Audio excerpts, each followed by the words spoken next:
India और पाकिस्तान का match हो और उसमें ड्रामा ना हो, ऐसा हो नहीं सकता। बात कर रहा हूँ अभी अभी खत्म हुए T20 वर्ल्ड कप 2024 के इंडिया वर्सेस पाकिस्तान मैच की। क्या ही मैच था यार। रात के 2 बज रहे हैं पर मेरे में चुल इतनी मची हुई थी कि सोचा अभी मुझे वीडियो बनाना है और अभी करना है मैच का रिव्यू। कल सुबह तक का भी वेट नहीं हुआ मुझसे। बिना कोई टाइम वेस्ट किए सीधे मैच के समरी की तरफ बढ़ेंगे। टॉस पाकिस्तान ने जीता। इंडिया से कहा कि आइए बैटिंग कीजिए। इंडिया ने पहले बैटिंग करते हुए 120 रन बनाए। इंडिया के लिए सर्वोच्च रन बनाने वाले हैं ऋषभ पंत, जिन्होंने 42 रन बनाए 31 गेंदों में, और अक्षर पटेल थे सेकंड हाईएस्ट रन गेटर, जिन्होंने 20 रन बनाए 18 बॉल्स में। तो आपको समझ में आ ही गया होगा कि कितना अच्छा बैटिंग था हम लोग का। और इसके बाद जितने भी बैट्समैन थे, इनका रन ना बोलूँ तो ही बेटर है। पाकिस्तान के लिए हाईएस्ट जो विकेट टेकिंग बॉलर थे वो थे नसीम शाह, जिन्होंने 3 विकेट्स लिए। दूसरे थे हारिस रौफ, और तीसरे जो कमबैक कर रहे हैं रिटायरमेंट से वो है मोहम्मद आमिर, जिन्होंने 2 विकेट लिए। तो बॉलिंग पाकिस्तान की काफ़ी अच्छी थी और पहला हाफ देखने के बाद यही लग रहा था सबको कि ये मैच ख़त्म है, इस मैच में कुछ बचा नहीं है। वेल, जब सेकेंड हाफ आता है पाकिस्तान को अच्छा स्टार्ट मिलता है and we all thought that this match is gone. बात करें इंडियन बॉलर्स की तो Indian top bowler Jasprit Bumrah, the best bowler, जिनकी इकॉनमी इस मैच का सबसे क्रूशियल पॉइंट था। उन्होंने लिए 3 विकेट्स। अर्शदीप को मिला 1 विकेट, जो कॉस्टली थे थोड़े से, पर उनको 1 विकेट मिला। हार्दिक पांड्या को मिला 2 विकेट और अक्षर पटेल को भी 1 विकेट मिला। मोहम्मद सिराज की मैं यहाँ पे बात करूंगा। बहुत ही अच्छा बॉलिंग किया उन्होंने। पूरे 4 ओवर का कोटा उनसे कराया गया, सिर्फ 19 रन दिए उन्होंने। बहुत इकॉनमिक बॉलर रहे हैं। एक आध विकेट मिल जाता तो 4 चांद लग जाते, पर उनकी बॉलिंग स्पेल को लेके कोई कंप्लेन नहीं है। सबसे पहले बात करेंगे इंडियन बैटिंग ऑर्डर का कोलैप्स होना। वेल, जिस तरीके से जो स्टार्ट मिला था रोहित शर्मा और विराट कोहली को, जो स्टार्ट मिला था, शुरू में यही लग रहा था कि पिच अच्छी है, बॉल बैट पे आ रही है, अच्छा रन बन सकता है इसमें, 170 180 का स्कोर शायद देखने को मिले अगर ये दोनों टिक गए तो। पर जिस तरीके से विराट कोहली आउट हुए, इतने कैजुअली उन्होंने पॉइंट पे कैच थमा दिया अपना, तो वो देख के थोड़ा सा लगा कि नहीं, डीमंस ऑफ द पिच जो कहते हैं वो है इस पिच पे लिटरली। फिर जब गेम जितना इवॉल्व हुआ, फिर हमने देखा कि रोहित शर्मा का विकेट आप देखें तो वो बड़ा ही कैजुअल शॉट था। उस पॉइंट पे वो शॉट बनता नहीं है। ओके, नेक्स्ट अगर बात करें तो इंडिया एक अच्छे पोजीशन पे था आफ्टर 7 ओवर्स, पर अचानक उस ओवर के बाद से इंडिया कोलैप्स करना शुरू हुआ। फिर एक के बाद एक विकेट गिरता गया और इंडिया का जो मिडिल ऑर्डर है वो पूरी तरह कोलैप्स हो गया। और इस कोलैप्स के बाद इंडिया ने कुल 13 ओवर्स में सिर्फ 61 रन बनाए और 8 विकेट यहाँ पे खो दिए अपने। तो ये जो मोमेंट था इंडिया के लिए, ये बहुत ही वर्स्ट फेज था पूरे मैच में। और यहाँ पे सिर्फ इंडिया ने अपना मोमेंटम ही नहीं खोया, बल्कि जो पूरा कंट्रोल था मैच के ऊपर, वो इंडिया यहाँ लूज करते हुए दिखी हमको। अगर बात करें मैच के सेकेंड इनिंग्स के टर्निंग पॉइंट की, तो पहला जो टर्निंग पॉइंट था मैच के सेकेंड इनिंग्स में, वो सबसे पहला टर्निंग पॉइंट आया अक्षर पटेल के ओवर में। अक्षर पटेल का ओवर जिसमें फ़खर जमान को उन्होंने एलबीडब्ल्यू आउट किया, वो मैच का पहला टर्निंग पॉइंट था मेरे ख्याल से, क्योंकि तब तक पाकिस्तान एक अलग पोजीशन पे, एक अच्छे पोजीशन पे, एक स्ट्रॉन्ग पोजीशन पे अपना बना दिया था और ऐसा लग रहा था कि भाई पाकिस्तान अब बहुत ही जल्दी जीत भी जाएगा। शायद ओवर्स रहते और पाकिस्तान जीत जाता, ये भी हो सकता था। टर्निंग पॉइंट नंबर 2 उसके जस्ट बाद वाले ओवर में आया, 15th ओवर में, यानी 14.1 ओवर। बुमराह ने अपने कमबैक ओवर के पहले ही बॉल पर रिजवान को बोल्ड कर दिया। वेल, यहाँ पूरा गेम सेट हो गया। यहाँ लगा कि अब 1-on-1 हो चुका है। जितना अपर हैंड पाकिस्तान का था गेम में, अब वो अपर हैंड जाते हुए दिखा। और बुमराह का वो ओवर वाकई में इकोनॉमिक था, विकेट प्लस ओवर था, तो वो ओवर इंडिया के लिए सेकंड मोस्ट टर्निंग पॉइंट तो था ही था। बात करें मैच के थर्ड टर्निंग पॉइंट की, तो थर्ड टर्निंग पॉइंट आया हार्दिक के ओवर में, और उन्होंने उस ओवर में शादाब खान का विकेट भी लिया और 2-3 डॉट बॉल्स भी किए। तो वहाँ रन भी चेक हो गए, रिक्वायर्ड रन रेट भी बढ़ गया, एक विकेट भी खोया पाकिस्तान ने, और ये 3 कंसेक्यूटिव विकेट हर ओवर में पाकिस्तान ने 13th ओवर से लेकर अब तक खो दिए थे। तो यहाँ गेम काफ़ी सेटल हो गया था। 50-50 चांस यहाँ से सबको लग रहा था। जो अपर हैंड पाकिस्तान ने बना के रखा था, वो अब जा करके लगा कि अब वो अपर हैंड ख़त्म ही हो गया है। आखिरी जो झटका पाकिस्तान को लगा वो इफ्तिखार अहमद का विकेट बुमराह ने लिया, और वो विकेट जाने के बाद लगा कि अब तो भाई ख़त्म, क्योंकि उसके बाद ना तो रिनाउंड कोई बैट्समैन था पाकिस्तान में जो पाकिस्तान को 10 रन 11 रन प्रति ओवर तक रिक्वायर्ड रन रेट हो तो मैच फिनिश कर पाए। तो पाकिस्तान का गेम वहाँ पे अल्टीमेटली ख़त्म ही दिख रहा था। और उसके बाद वाले ओवर में जब 7वां विकेट गिरा तो पाकिस्तान का last nail in the coffin type काम हो गया, और सबको समझ में आ ही गया कि अब पाकिस्तान जीत नहीं पाएगा, क्योंकि लास्ट ओवर में 18 रन चाहिए थे और यहाँ लास्ट ओवर में 18 रन शायद ही बन पाते। और अर्शदीप ने अच्छी बॉलिंग करी। ये देखते हुए कि एक फील्डर 30 यार्ड सर्कल के बाहर कम रख सकता था इंडिया, क्योंकि इंडिया अपने स्लो रेट ऑफ ओवर के कारण इंडिया को पेनल्टी भरना पड़ा और पेनल्टी इंडिया को 30 यार्ड सर्कल में एक कम फील्डर के साथ लास्ट ओवर अपना बोल्ड करना पड़ा।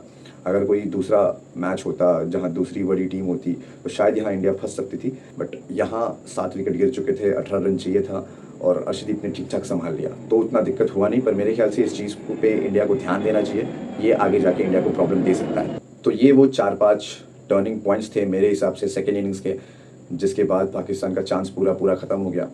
इस जीत के बाद भी मैं अभी भी कुछ क्वेश्चंस और कुछ डाउट्स के साथ, जैसे मैंने टूर्नामेंट के पहले ही अपने वीडियो में कहा था कि इंडिया के चांसेस सेमीफाइनल फाइनल तक तो 100% है, पर उसके बाद क्या? जैसे हर बार इंडिया सेमीफाइनल और फाइनल में हारती रही है, तो मेरा क्वेश्चन हमेशा यही रहा है कि हमारा कंसर्न कभी भी क्वार्टर फाइनल या ग्रुप स्टेज को लेकर था ही नहीं। हमारा मेन कंसर्न हमेशा, आप कहें 10-12 साल से, फाइनल और सेमीफाइनल को लेकर ही है, क्योंकि हम मैक्सिमम टाइम वहीं पे जाके हारे हैं। तो ये जो कंसर्न मेरे दिमाग में शुरू से था अबाउट फ्यू थिंग्स, तो ये अभी भी क्लियर नहीं है मुझे। और आज ऐसे क्वेश्चंस अभी भी मेरे दिमाग में और ज़्यादा तरोतरीन तरीके से मेरे दिमाग में आ गए हैं, सोचा आपके साथ शेयर करूं। इस खुशी के बीच इस कड़वे सच को भी हमें दिमाग में रखना है कि हमारे अंदर फ्लॉज हैं और वो दिख भी रहे हैं। पहला जो पॉइंट ऑफ वरी है जिसके कारण मुझे ऐसा लगता है कि इंडिया को आगे जाके तकलीफ हो सकती है, रोहित शर्मा का इतना छटपटाना। भाई, रोहित शर्मा अनडाउटेडली जिस कैलिबर के प्लेयर हैं, हम सबको पता है कि रोहित शर्मा अटैकिंग प्लेयर हैं। सामने वाले ऑपोजिशन को अगर चुप कराना हो तो अटैक से बढ़िया डिफेंस होता नहीं है, ये उनसे अच्छा कोई नहीं जानता। बट फिर भी रोहित शर्मा कभी कभी ऐसा लग रहा है कि सेल्फलेस होने के चक्कर में वो इररिस्पॉन्सिबल होते जा रहे हैं। क्रूशल टाइम पे, जैसे कि आज का अगर उनका विकेट देखे तो वहाँ वो शॉट नहीं बनता है। ऑलरेडी 8 रन आ चुके थे ओवर में, फिर भी उनको एक फैंसी शॉट के लिए जाना था, स्लॉग स्वीप उनको करना था, उन्होंने किया और फिर वो जा करके सीधे प्लेयर के हाथ में जाके गिरी। देखिए, ऐसे शॉट्स ऑब्वियसली T20 में एक्सपेक्टेड हैं, पर जिस तरीके का गेम चला है इस T20 वर्ल्ड कप में, मुझे तो कहीं पे भी ये नॉर्मल T20 टूर्नामेंट जैसा लगा ही नहीं है। This is more of a mental game, this is more of a tactical game. यहाँ 140-150 भी डिफेंड हो सकते हैं अगर आपके पास क्वालिटी बॉलर्स हैं, तो आपको हमेशा फोर्स या सिक्सेस के पीछे नहीं भागना है, आपको स्ट्राइक रोटेट्स करनी है, आपको सिंगल डबल्स के पीछे भागना है, आपको कैसे मिडिल ओवर्स में अपना रन चलाने हैं ये आपको देखना है, ना कि सिर्फ आपको छक्के और चौके के पीछे पड़ना है। वेल, मैं ये समझ सकता हूँ कि इंटेंशन जो था रोहित शर्मा का वो काफ़ी क्लियर था कि हमें पहले बॉल से टारगेट करना है, कि हमको एक पार टारगेट की तरफ या पार लेवल स्कोर सेट करना है। पर ये भी दिमाग में रखना है कि जहाँ रिक्वायर्ड है वहाँ आप खेलो ऐसे शॉट्स, बट जहाँ रिक्वायर्ड नहीं है, टीम को थोड़ा ग्रिप की ज़रूरत है, तभी आपको थोड़ा सा होल्ड बैक करना पड़ेगा। थोड़ा आपको ये भी देखना पड़ेगा कि भाई मुझे सेल्फलेस होने के चक्कर में मैं ना इररिस्पॉन्सिबल ना बन जाऊँ, क्योंकि मैं इस टीम का कैप्टन भी हूँ। और 19 नवंबर को रोहित शर्मा के विकेट के बाद क्या हुआ था ये हम सबको पता है। तो Rohit Sharma should understand these things and he should control and he should make sure that he stage. ये रोहित शर्मा से रिक्वेस्ट है। दूसरा जो पॉइंट ऑफ फ्लॉज है जो मुझे दिख रहा है वो है इंडियन मिडिल ऑर्डर। इस बारे में अगर मैं आज बात ना करूं तो ये गलत होगा, क्योंकि आज इंडियन मिडिल ऑर्डर पूरी तरीके से एक्सपोज हो चुका था। आप बात करें शिवम दुबे की, आप बात करें सूर्य कुमार यादव की। सूर्य कुमार यादव को लेकर के मुझे कुछ बात ही नहीं करनी है, क्योंकि ये वो बंदा है जिसके कैलिबर पे आप क्वेश्चन कर ही नहीं सकते, जिसके पोटेंशियल लेवल पे आप कभी क्वेश्चन कर ही नहीं सकते, because you know what kind of a player he is. But उन्होंने उस तरीके का परफॉर्मेंस कभी दिया ही नहीं है कि हम उनको उस लेवल पे रखें। अनडाउटेडली सूर्य कुमार यादव बड़े प्लेयर हैं, अनडाउटेडली वो ऐसा गेम खेल सकते हैं जो कोई नहीं खेल सकता और अकेले अपने दम पे पूरा गेम पलट सकते हैं। पर ये सब उन्होंने सिर्फ छोटी टीम्स के साथ या यूजलेस बायलैटरल सीरीज में करके दिखाया है। बड़े टूर्नामेंट में जब इंडिया को सबसे ज़्यादा ज़रूरत था, ना तो उन्होंने ऐसा कुछ किया और ना उन्होंने इस मैच में भी वैसा कुछ किया जब उनसे ज़्यादा एक्सपेक्टेड था और ज़रूरत भी था, क्योंकि इंडिया अर्ली विकेट्स अपने खो चुका था और मिडिल ऑर्डर के वो बेस हैं। अगर वो फेल हो जाते हैं मिडिल ऑर्डर में तो फिर मेरे ख्याल से India should look for other options, because we have special quality players in bench. तो मेरे ख्याल से सूर्य कुमार यादव का रिप्लेसमेंट इंडिया को देख लेना चाहिए, क्योंकि उनको भी ये न्यूज़ जाना चाहिए, उनको भी ये पता होना चाहिए कि भाई सिर्फ आप ही नहीं हो, आपसे भी बेटर प्लेयर्स हैं और वो इस जगह को डिजर्व भी करते हैं। अगर आप नहीं तो कोई और आपकी जगह कभी भी ले सकता है, ये सूर्य कुमार यादव को पता होना चाहिए। नेक्स्ट अगर बात करें मिडिल ऑर्डर में, तो शिवम दुबे की, अगर आपने मेरा वो वीडियो नहीं देखा है पुराना वाला, जब स्क्वाड रिव्यू मैंने किया था T20 वर्ल्ड कप का, तो आप जाकर के वो वीडियो देख लो। तो मैंने सबसे बड़ा डिसअपॉइंटमेंट, सबसे 2 बड़े डिसअपॉइंटमेंट अगर कुछ थे इस स्क्वाड में, तो मैंने 2 नाम लिया था, वो था अक्षर पटेल का और शिवम दुबे का। आप 4 नंबर पे अक्षर पटेल को बैटिंग करवा रहे हो, आप क्या एक्सपेक्ट कर रहे हो? आप ये एक्सपेक्ट कर रहे हो कि अक्षर पटेल आएंगे और आपके लिए रन बनाएंगे? तो आप बहुत गलत हो। अगर शिवम दुबे को आपको एज अ प्रॉपर बैट्समैन ही खिलाना था तो क्यों रिंकू सिंह वहाँ है नहीं उस टीम में? रिंकू सिंह ने ऐसा क्या नहीं किया कि उनकी जगह आपने शिवम दुबे को ले लिया? और ये भी जानना जरूरी है कि शिवम दुबे ने ऐसा क्या किया कि रिंकू सिंह की जगह आपने शिवम दुबे को रख लिया? ये बड़ा क्वेश्चन है भाई, क्योंकि अगर शिवम दुबे बॉलिंग कर रहे होते तो समझ में आता, क्योंकि शिवम दुबे सिर्फ एक हिटर है। जिस मोमेंटम में आज शिवम दुबे को बैटिंग करने भेजा गया, यहाँ एक सेंसिबल बैट्समैन की जरूरत थी। जिस तरीके का ये पिच है, यहाँ चाहिए एक ऐसा बैट्समैन जो एंकरिंग का रोल निभा सके, जो मैच को आगे बढ़ा सके ऐसे करंट सिचुएशन से। पर शिवम दुबे सिर्फ हिटर हैं, ये सिलेक्शन कमेटी को समझना चाहिए और तुरंत इनका रिप्लेसमेंट इंडियन टीम को ढूंढना चाहिए। ज़्यादा देर ना हो जाए, उससे पहले इंडियन टीम को उनका रिप्लेसमेंट ढूंढना ही चाहिए। मेरे ख्याल से शिवम दुबे, सूर्य कुमार यादव, अक्षर पटेल, इन तीनों के साथ आपको रिंकू सिंह या किसी और प्लेयर का एक्सचेंज कर ही लेना चाहिए। अगर बहुत ज़्यादा देर हो गया तो फिर आप तब कुछ नहीं कर पाओगे। आपके पास अभी टाइम है, आप देखो क्या कर सकते हो। चोट वोट अगर दिलाना हो तो दिला दो, मगर रिप्लेस करो, ये ज़रूरी है। अक्षर पटेल की तो मुझे बात ही नहीं करनी है। अक्षर पटेल और रविंद्र जडेजा दोनों सेम टाइप के प्लेयर हैं, दोनों बॉलिंग सेम करते हैं, दोनों का बॉलिंग एक्शन तक सेम है। तो इन दोनों को एक लेवल पे खिलाने का कोई मतलब ही नहीं बनता। और आप अक्षर पटेल से उम्मीद कर रहे हो कि वो 4 नंबर पे आपके लिए बैटिंग करे। रविंद्र जडेजा अगर आपके टीम में हैं तो यहाँ अक्षर पटेल की जगह नहीं बनती है, मैं पहले भी कह चुका हूँ। आप चहल या कुलदीप पे से किसी एक को खिलाओ, आपको वैरायटी मिलेगा। आप सबसे बैटिंग की उम्मीद नहीं कर, आपको 8 नंबर पे बैट्समैन चाहिए। आपके टॉप 6 बैट्समैन अगर काम नहीं आ रहे तो 8 नंबर पे आने वाला बैट्समैन भी आपके लिए कुछ खास कर नहीं पाएगा। और कुलदीप अच्छे बैट्समैन है, जितना बैटिंग अक्षर पटेल कर सकते हैं मेरे ख्याल से उतना बैटिंग तो कुलदीप कर ही सकते हैं।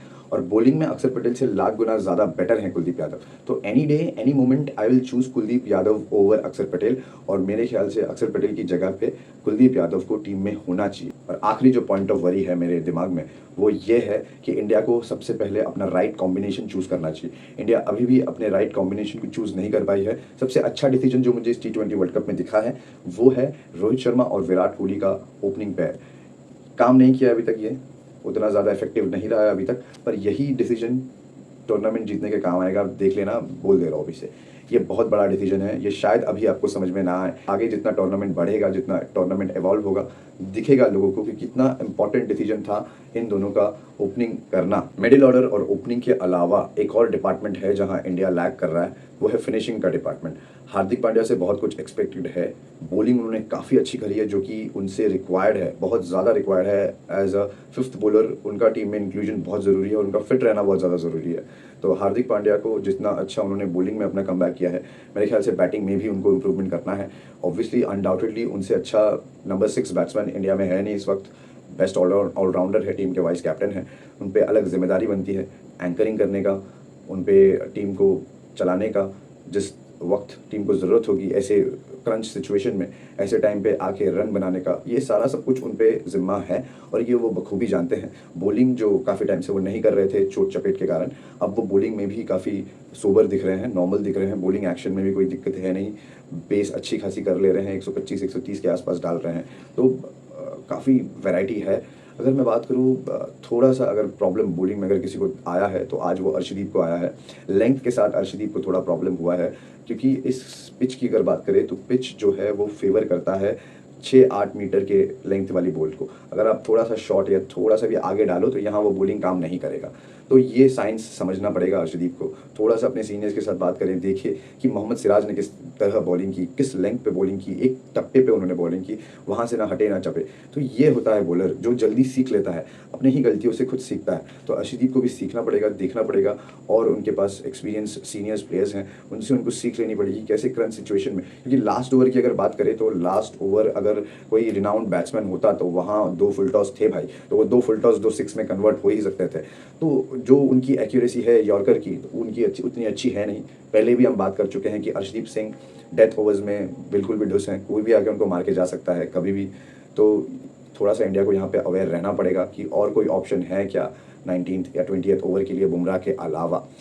तो ये सारी चीज़ें हैं जो इंडिया को रोक सकती है to win the T20 world cup. But हम तो यही चाहते हैं कि इंडिया जीते। जिस तरीके से आज का मैच इंडिया ने जीता है, पूरा टूर्नामेंट इंडिया ऐसा ही खेले, इतने ही पावरफुल तरीके से इंडिया खेले, इतने इम्पैक्टफुल तरीके से इंडिया खेले, जो भी कॉम्बिनेशन इंडिया खिलाए वो काम करे। हम तो यही चाहते हैं। पर क्या इंडिया सच में इस कॉम्बिनेशन के साथ अक्षर पटेल, शिवम दुबे, सूर्य कुमार यादव, इन फ्लॉप प्लेयर्स के साथ जो नाम बड़े हैं पर फ्लॉप बड़े टूर्नामेंट में फ्लॉप होते हुए दिखे हैं, इन प्लेयर्स के साथ क्या इंडिया रहेगा तो आगे टूर्नामेंट जीत पाएगा? कमेंट्स में जाकर ज़रूर अपनी राय दें। वीडियो अच्छी लगे तो लाइक करें, चैनल पर नए हैं तो सब्सक्राइब करें। बहुत मेहनत से वीडियो बनाते हैं, रात के 3 बज रहे हैं और मैं अभी भी आपके लिए वीडियो बनाने में लगा हुआ हूँ। इसको एडिट करेंगे और कोशिश करेंगे कि सुबह तक ये वीडियो आप तक पहुँचाया जाए। तो हमारी मेहनत को 4 चाँद लग जाएंगे अगर आप इस वीडियो को लाइक करेंगे, कमेंट करेंगे या सब्सक्राइब करेंगे हमारे चैनल को। तो मैं हूँ आपका होस्ट जीत और आप देख रहे थे क्रिकेट से फुटबॉल तक। मिलते हैं अगले वीडियो में।